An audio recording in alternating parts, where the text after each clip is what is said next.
तो आज की क्लास में बेटा हम लोग स्टार्ट करने वाले हैं डिफरेंशिएशन के बारे में। सबसे पहली चीज ये आती है कि सर डिफरेंशिएशन होता क्या है, और फिजिक्स में हम लोग डिफरेंशिएशन को कब और कहां पर यूज करेंगे। ये एक बहुत बड़ा फैक्टर है। ज्यादातर बच्चों को डिफरेंशिएशन क्या है उसका फॉर्मूला तो आ जाता है, लेकिन फिजिक्स में वो डिफरेंशिएशन कहां यूज होगा ये चीज का फील उनको नहीं आ पाता है। तो वो चीजें आज आप लोग ध्यान दीजिएगा, जो चीज मैं आपको समझाने चल रहा हूं। जैसे आप सबने थोड़ा सा ग्राफ पढ़ा होगा क्लास 9 10th में, हल्का फुल्का। किसी भी ग्राफ में जो स्लोप हम लोग निकालते हैं, अगर कोई भी मान लो इस तरीके की एक स्ट्रेट लाइन है, तो स्ट्रेट लाइन एक्स एक्सिस से कितना एंगल बना रही है, इस एंगल को हम लोग बोलते हैं स्लोप। ठीक है, ये जो एंगल बन रहा है दैट एंगल रिप्रेजेंट्स स्लोप, और स्लोप का मतलब होता है inclination of the line, inclination of the line from x axis. इस लाइन का इंक्लिनेशन हमें चाहिए कहां से, एक्स एक्सिस। इस एक्सिस से ये कितना एंगल बना रही है, इसी चीज को हम लोग रिप्रेजेंट करते हैं बेटा स्लोप से। और अगर आप लोग को स्लोप का फॉर्मूला याद हो किसी भी इस तरीके की स्ट्रेट लाइन में, तो आप लोग को सिखाया गया होगा delta Y upon delta x. Delta y का मतलब होता है change in Y upon change in x. तो चेंज इन वाई का मतलब क्या हुआ भाई, इसका मतलब हमारे पास जो क्वांटिटी वाई है, ये वाई कुछ भी हो सकता है। This y may be position, this y may be time, this y may be velocity, this may be current, कोई भी ऐसी चीज हो सकती है जो चेंज हो रही हो। ठीक, तो डेल्टा वाई का मतलब बेटा सिंपली क्या हुआ, change in y. Delta y means change in y. और डेल्टा एक्स का भी सिंपल मतलब यही हो गया, चेंज इन एक्स। तब जाकर के ये स्लोप बनता है, और स्लोप का फॉर्मूला हमारे पास आया delta Y upon delta x, यानी कि change in Y upon change in x. अब स्लोप सर क्यों बता रहे हैं, जब डिफरेंशिएशन पढ़ना था तो स्लोप की बात सर कहां से आई। देखो बेटा, इसी फॉर्मूले में अगर हम लोग थोड़ा सा चेंज कर दें तो यही डिफरेंशिएशन में कन्वर्ट हो जाता है। और वो चेंज ये है कि अगर हम लोग यहां पर एक कंडीशन अप्लाई कर दें कि ये जो डेल्टा एक्स है ये बहुत छोटा है। डेल्टा एक्स का मतलब क्या हुआ, जैसे अगर एक पॉइंट में यहां पर कंसीडर करूं ए, और एक पॉइंट में यहां कंसीडर करूं बी। आप सबने कोऑर्डिनेट मैथ्स तो पढ़ा होगा, है ना, 10th में। इसका कोऑर्डिनेट हो गया बेटा x1, y1, और इसका कोऑर्डिनेट हो गया x2, y2। आप लोग अगर ध्यान से यहां पर चीजों को समझ रहे हो तो x1 का मतलब ये होता है, और y1 का मतलब ये होता है। y एक्सिस पर जो उसका डिस्टेंस है दैट इज y1। क्लियर है। x2 का मतलब ये पूरा डिस्टेंस x2, और ये पूरा डिस्टेंस, ये पूरा अगर मैं यहां लिखूं तो y2। यहां पे ऐसे ही x2 भी है, जगह नहीं है, लेकिन आप समझ लीजिएगा ये पूरा का पूरा x2 है यहां तक। ठीक है, पूरा x2 है, इतना x1 है, ठीक, और ये इतना y1 है, और ये पूरा y2। अगर आपसे कहा जाए डेल्टा वाई का मतलब है चेंज इन वाई, और चेंज इन वाई बेटा कितना हुआ, y2 माइनस। अगर हम लोग यहां पर सिर्फ एक छोटा सा कंस्ट्रक्शन करें तो जरा ध्यान से देखना, ए बी, और इस पॉइंट का मैं नाम लिख रहा हूं सी। ये पूरा y2 है, ये y1 है, तो ये जो BC डिस्टेंस है क्या ये y2 माइनस y1 है। सोचो भाई, पूरा y2 है, ये y1 है, तो ये कितना हुआ, y2 माइनस y1। ऐसे ही पूरा x2 है और ये x1 है, तो ये कितना हुआ,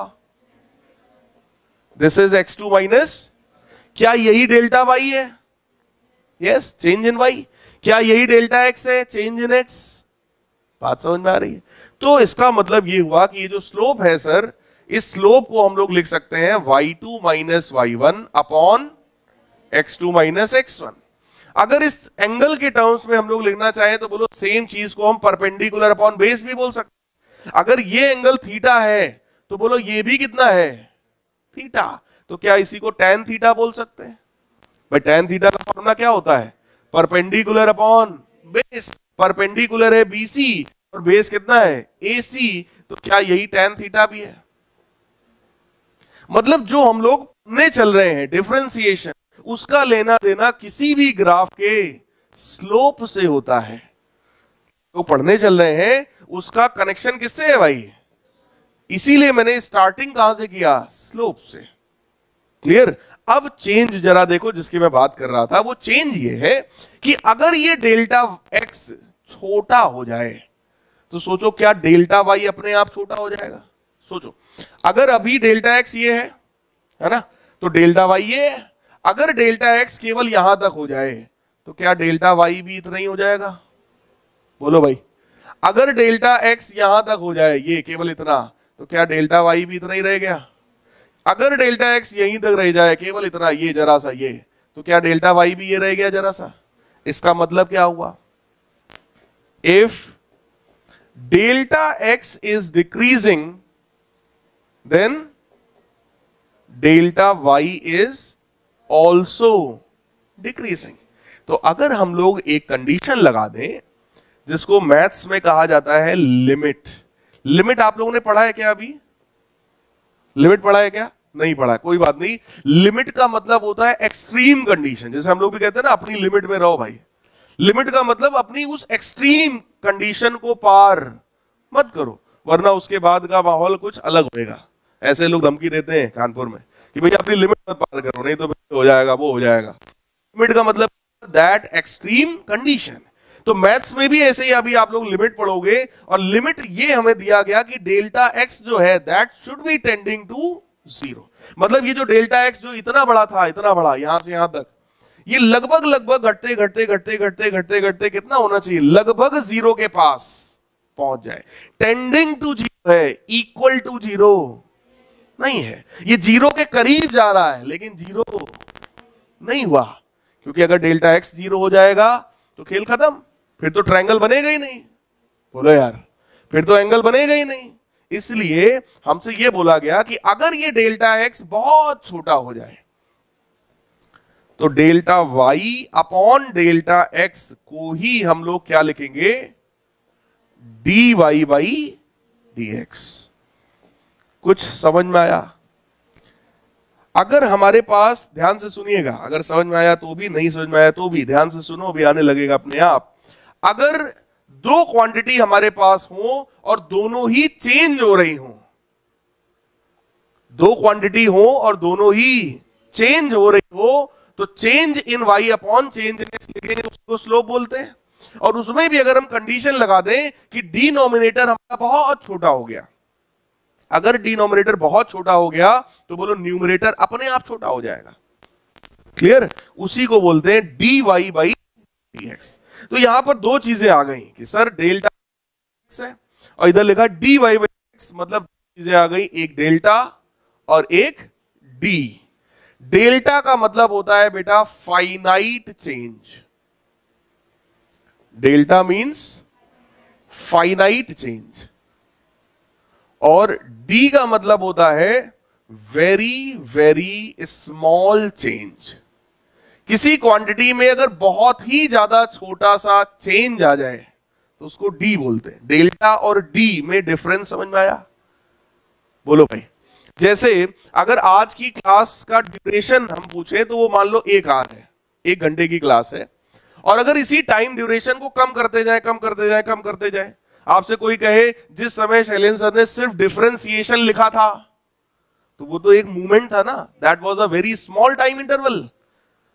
कुछ बात समझ में आ रही है? बिल्कुल वो वाली कंडीशन है कि जब डेल्टा x बहुत छोटा हो जाएगा तो डेल्टा y अपने आप बहुत छोटा हो जाएगा और ये बन जाएगा dy बाई dx। और dy बाई dx को ही बेटा पढ़ा जाता है rate of change of y। It means rate of change of y with respect to x, y का चेंज विद रिस्पेक्ट टू x, या इसी को आप पढ़ सकते हो differentiation of y, differentiation of y with respect to x, y का डिफरेंशिएशन x के रिस्पेक्ट में। तो कभी भी अगर लिखा हुआ है बेटा कहीं पर भी d बाई डी एक्स, इसका मतलब differentiation with respect to x, x के रिस्पेक्ट में डिफरेंशिएट करना। ठीक, अब डिफरेंशिएशन क्या होता है उसके बारे में भी मैं आपसे बेसिक पहले बात करता हूं, फिर मैथमेटिक्स की बात करेंगे।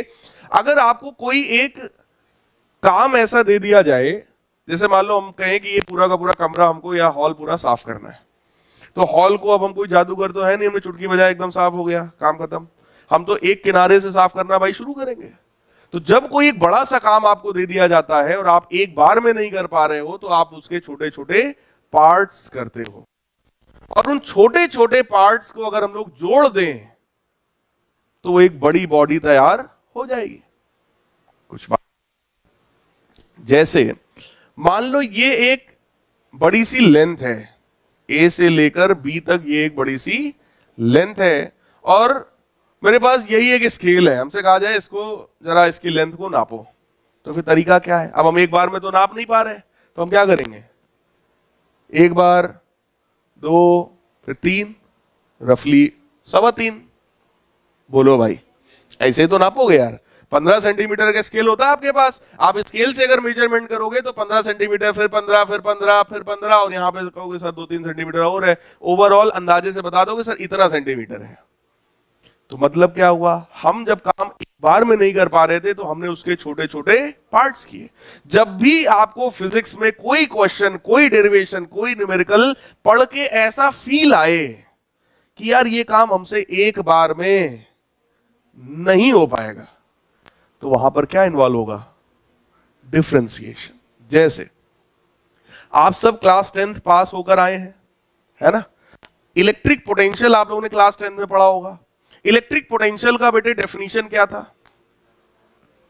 Work done in bringing a unit positive charge from infinity to a point in electric field. क्या ये डेफिनेशन याद आ रहा है? Work done in bringing a unit positive charge from infinity to a point in electric field. अब जरा सोचो, ये मान लो इलेक्ट्रिक फील्ड है, ये इलेक्ट्रिक फील्ड भाई, ये कोई चार्ज है, चार्ज के ही तो आसपास उसका इलेक्ट्रिक फील्ड होता है ना? और आप कोई दूसरे चार्ज को लेकर आ रहे हो, कहां से? इंफिनिटी से। इंफिनिटी से जब किसी चार्ज को ला रहे हो तो बोलो वो चार्ज बहुत दूर था। बोलो यार, इनफाइनाइट डिस्टेंस तो बहुत दूर होता है ना, वहां से जब लेकर यहां तक आए होगे तो टोटल डिस्प्लेसमेंट कितना हुआ होगा? Infinite.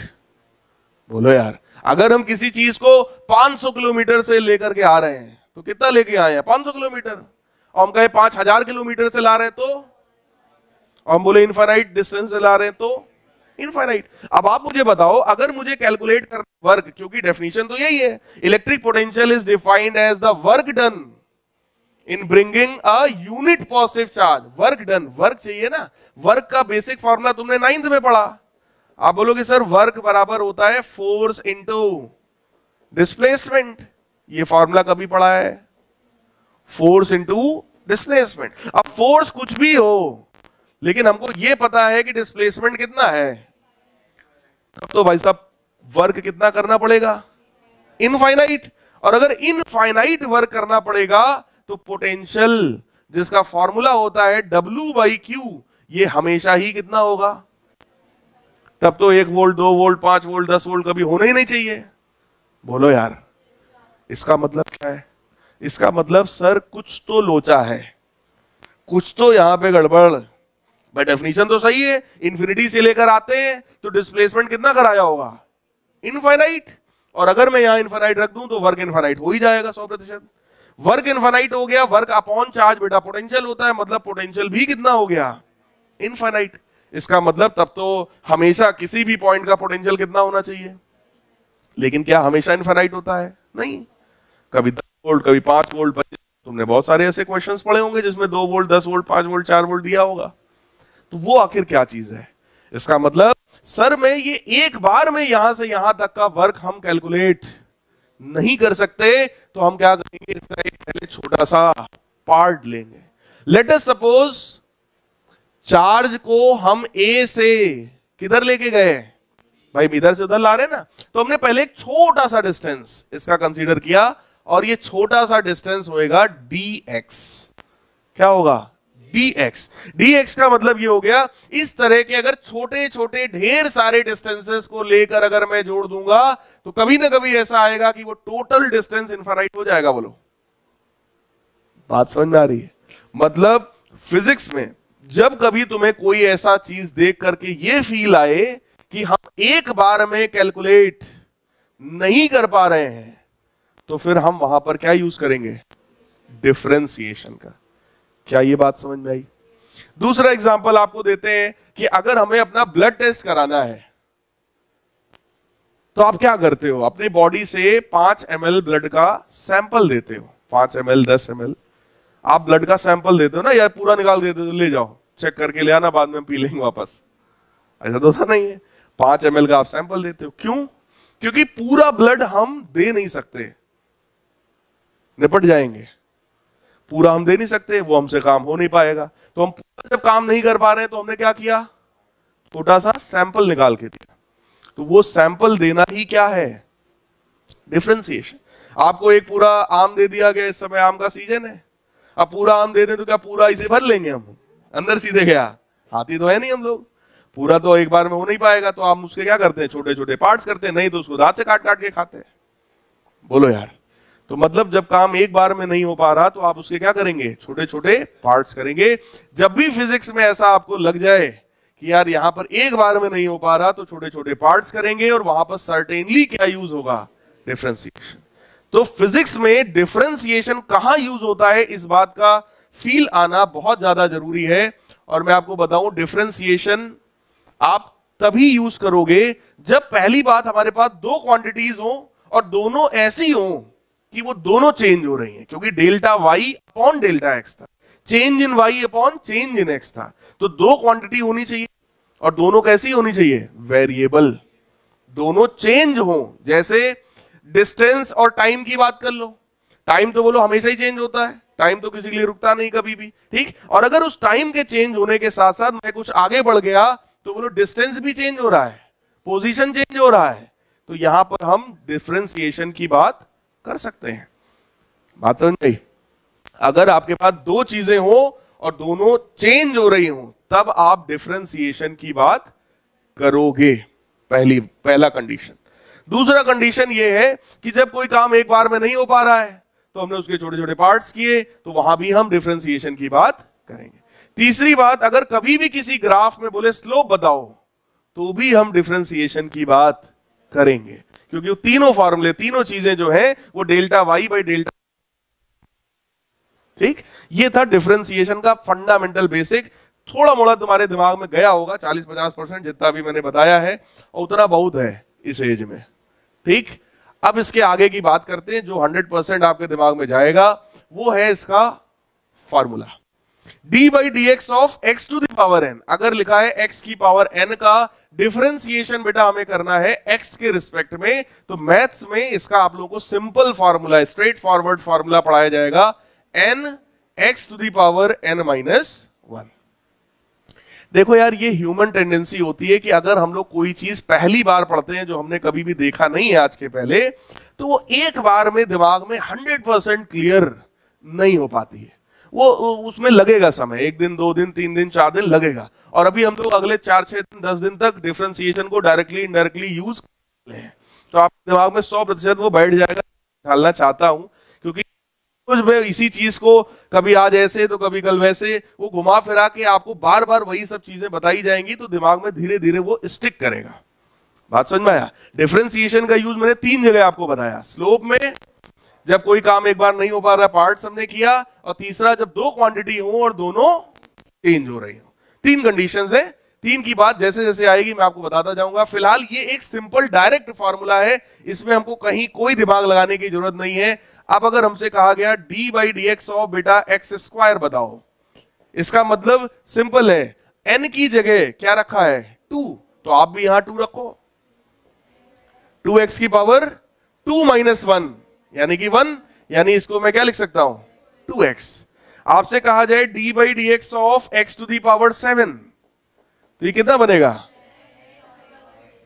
d by D x of x to the power 3 by 2, 3 by 2 x की पावर 3 बाई 2 माइनस 1, और 3 बाई 2 माइनस 1 बोलो कितना होगा 1 बाई 2।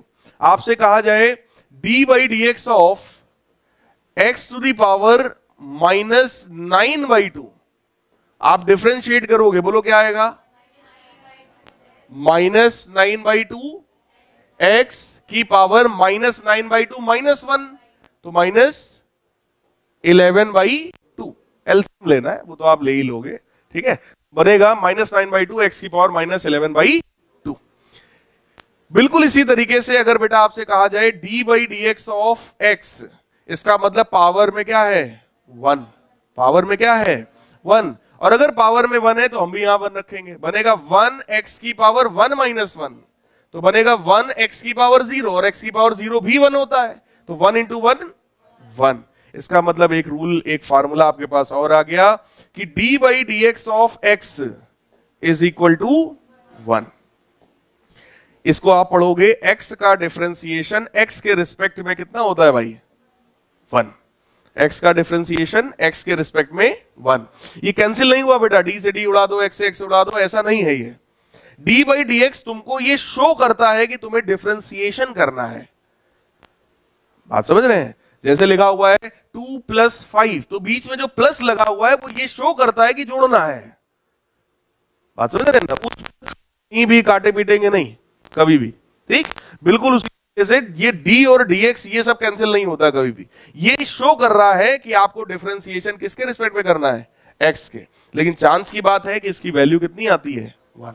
अब आप सोचो, मैंने आपसे बोला कि अगर डिफरेंशिएशन कर रहे हैं तो कितने क्वांटिटीज होनी चाहिए 2, और दोनों कैसी हो वेरिएबल, दोनों क्वांटिटीज कैसी हो वेरिएबल। और अगर दो में से मैं किसी एक क्वांटिटी को मान लो कांस्टेंट कर दूं, चलो मैंने इसको 1 कर दिया, कांस्टेंट नंबर हो गया, ठीक, अब ये तो चेंज होगा नहीं, तो आप इसमें क्या लिखोगे d by D x of, आप कहोगे सर ये x की पावर 0 है, बोलो यार किसी की भी पावर 0 बोलो क्या होता है 1, तो आप बोलोगे सर ये x की पावर 0 है, और अगर बेटा यहां 0 रखेंगे तो बोलो यहां भी 0 आएगा, और जैसे ही 0 आएगा ये पूरा 0 हो गया। तो एक जनरल फार्मूला निकल आया, d by D x of any constant will be always 0, किसी भी कांस्टेंट का डिफरेंशिएशन बोलो कितना होगा 0। ये बात क्लियर है। अब मैं इसी चीज को, सेम इसी चीज को मैं आपको ग्राफ में दिखा रहा हूं, जरा ध्यान से देखना। ये मान लो x है और ये हमारी क्वांटिटी थी, क्योंकि वहां पे लिखा था ना x बराबर कांस्टेंट, भाई देखो जो यहां पे टर्म था generally dy by D x लिखते हैं, तो y की जगह क्या लिखा हुआ है कांस्टेंट, y की जगह कांस्टेंट, तो y एक्सिस पर जो भी चीज है अगर वो कांस्टेंट हो जाए, इफ y इज कांस्टेंट, तो जरा सोचो क्या ग्राफ ऐसा होगा, x भले बढ़ रहा हो लेकिन y हमारा कुछ नहीं हो रहा, y कैसा है कांस्टेंट है।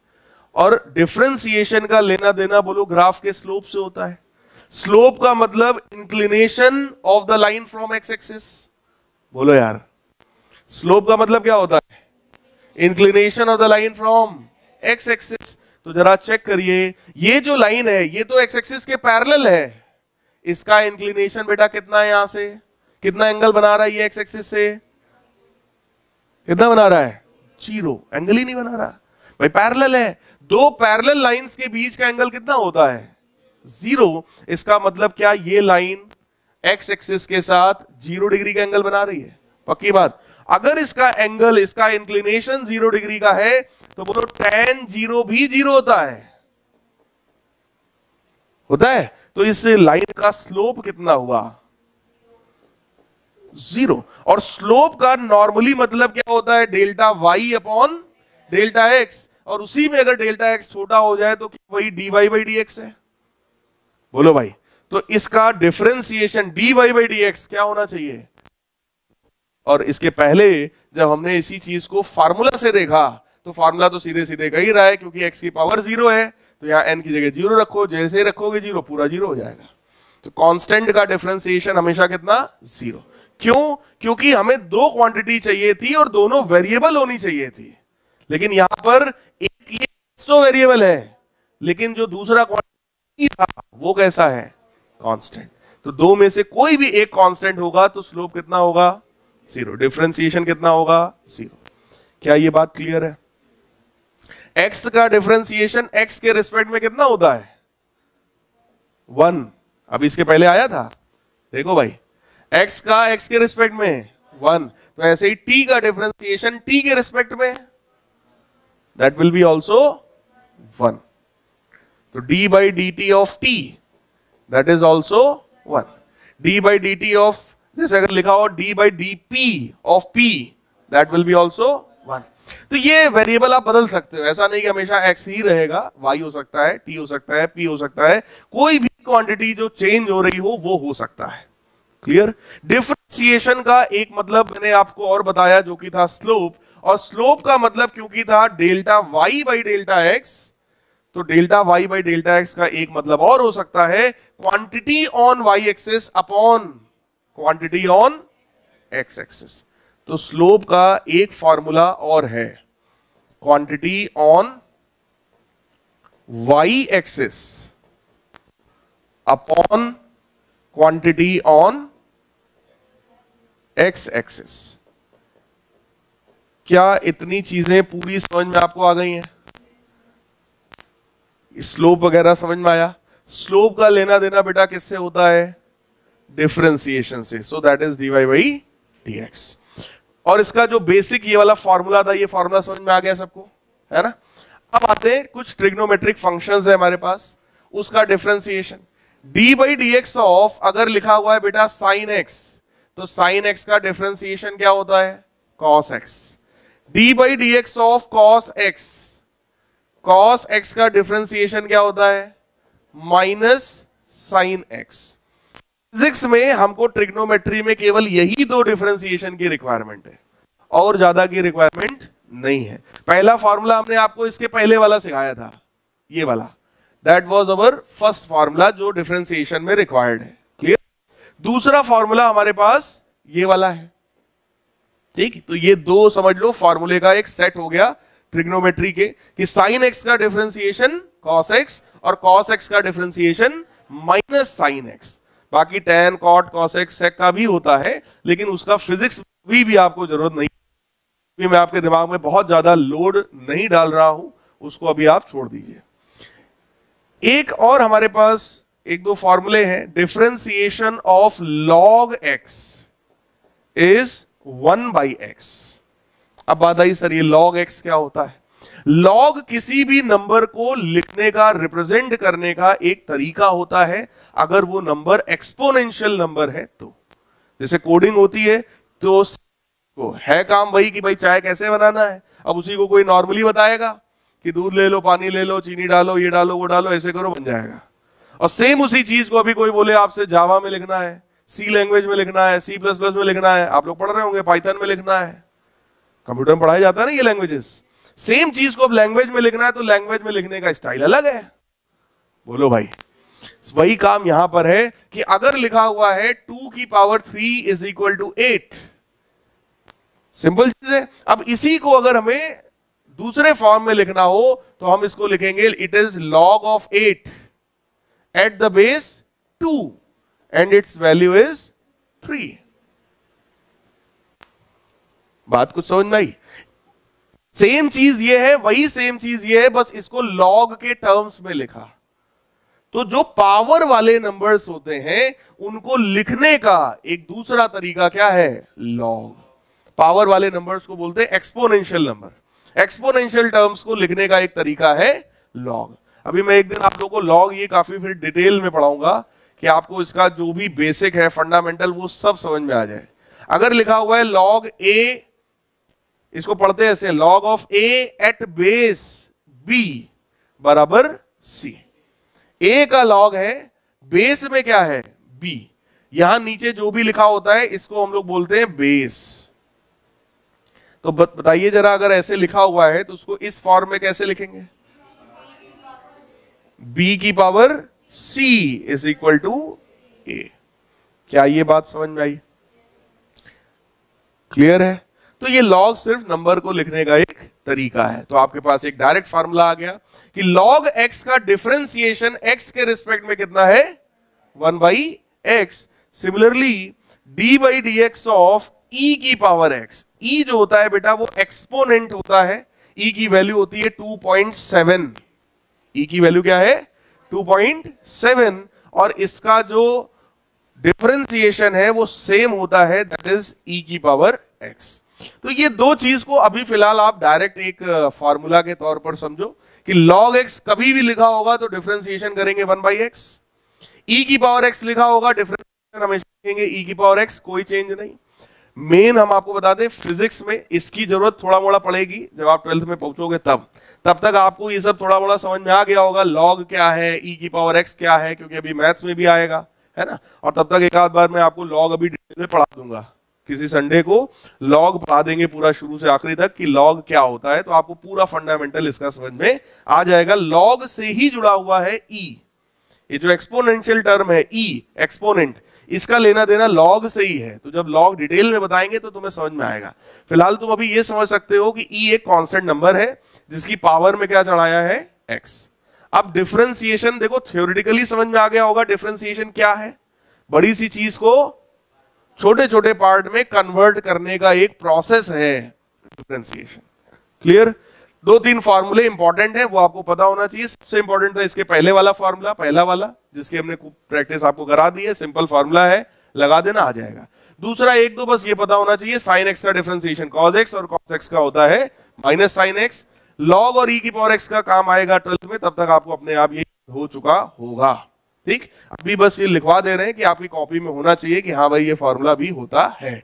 बाकी जो चैप्टर अभी हम लोग पढ़ रहे हैं मोशन इन स्ट्रेट लाइन, उसमें केवल साइन एक्स, थोड़ा मोड़ा कॉस एक्स, और मेन यूज होगा पहले वाले फॉर्मूले का, जो उसके पहला वाला जो फॉर्मूला हमने पढ़ा था, बस उसी का मेन यूज होगा।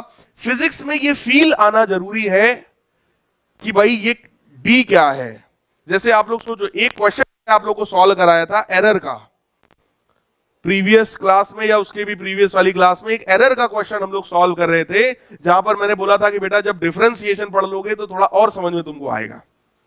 जरा सोचो, अगर कोई एक्सपेरिमेंट है जिसमें आपको एक्स मेजर करना है, तो उसमें जो एरर होता है क्या वो डेल्टा एक्स होता है?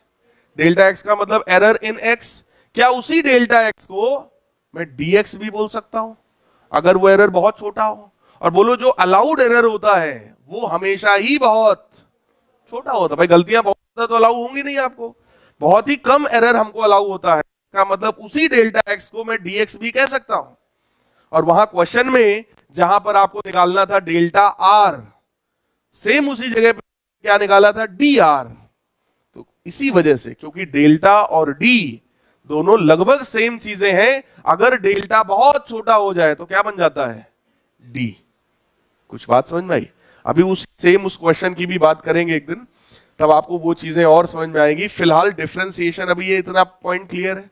डिफरेंशिएशन में एक प्रोडक्ट और एक डिवीजन रूल भी होता है।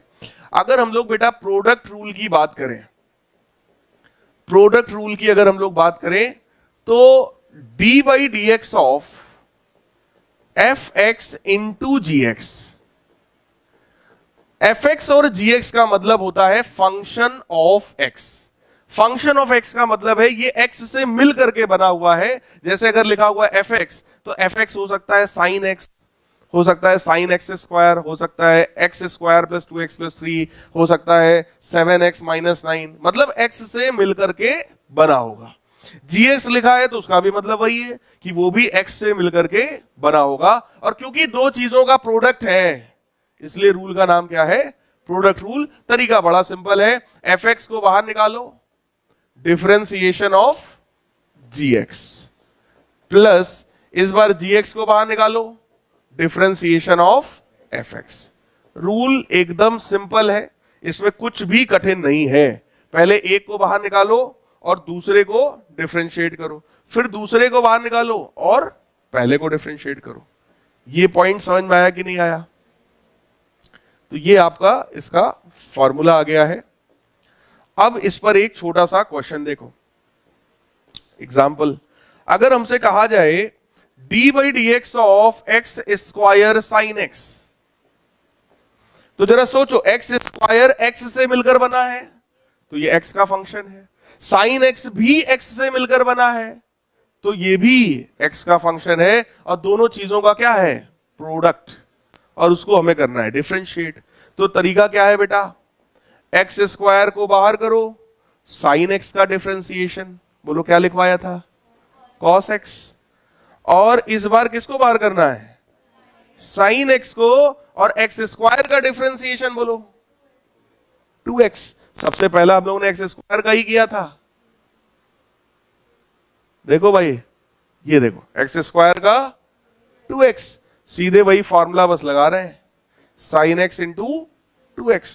तो ये तुम्हारा बनेगा x square cos x plus, इसको बाहर ले आना यार, 2x साइन एक्स, वरना आप लोग गलती से इसको साइन 2x स्क्वायर लिख देते हो, साइन 2x स्क्वायर लिख देते हो, लेकिन ऐसी वाली बात नहीं है। ये बाहर है ना, ये एंगल में नहीं मल्टीप्लाई होगा, इस बात को ध्यान रखिएगा, वो अलग चीज है, बाहर आएगा इधर।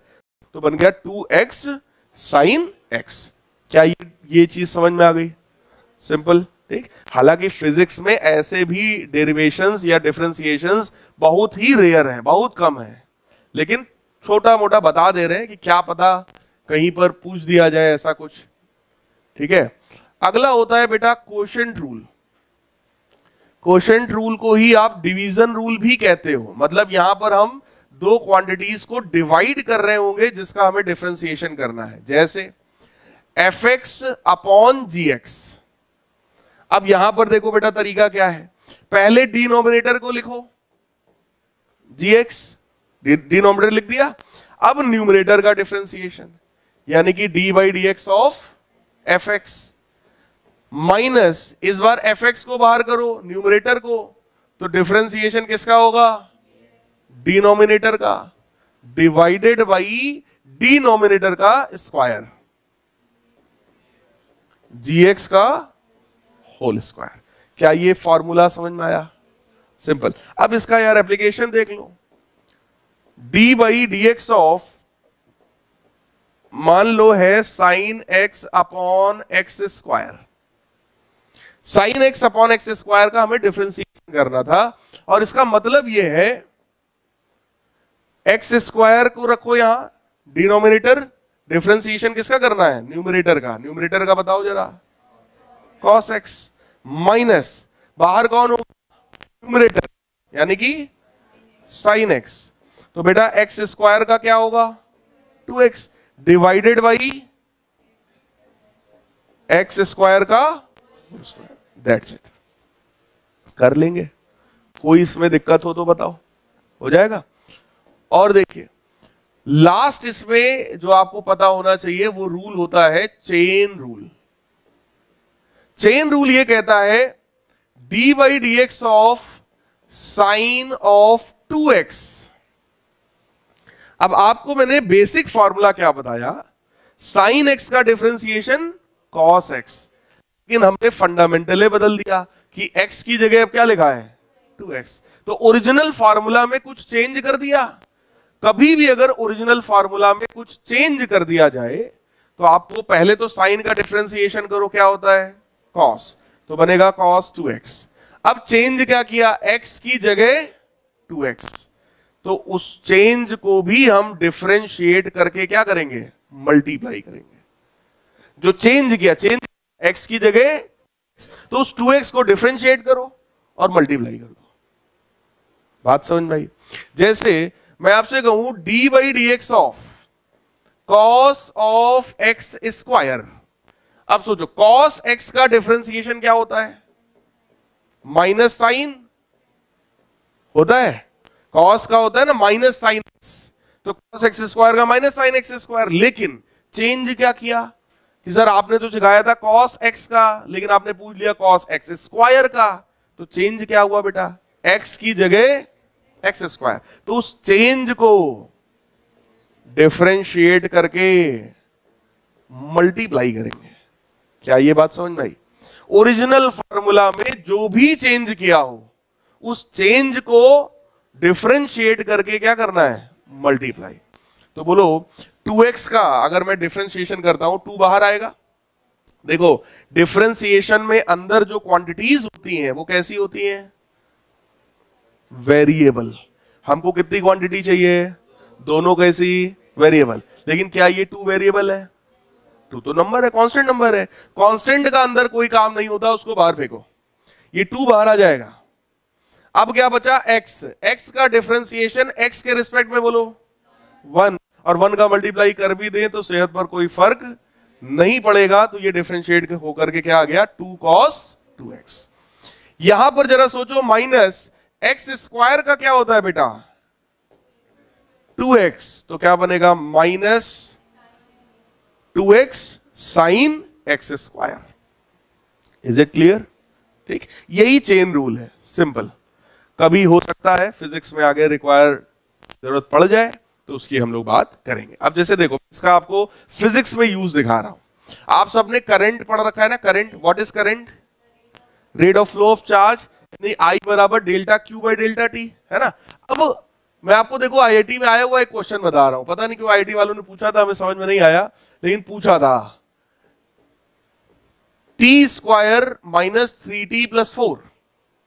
ठीक, हमसे कहा गया आप हमें करंट की वैल्यू बताइए at t is equal to कुछ 3 सेकेंड।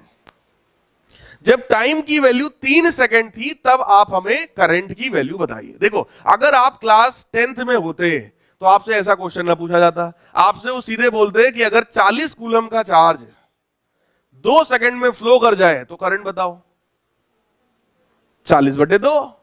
बोलो यार, I बराबर Q by T, 40 coulomb upon 2 second, 40/2 कितना हुआ, 20 एम्पियर। आप बोलोगे सर करंट 20 एम्पियर का फ्लो हो गया। सही है, ये था 10th का। अब आ जाओ 11th में, आपको दिया गया जो चार्ज है that is dependent on time. जैसे जैसे टाइम चेंज हो रहा है, बोलो चार्ज भी चेंज हो रहा है।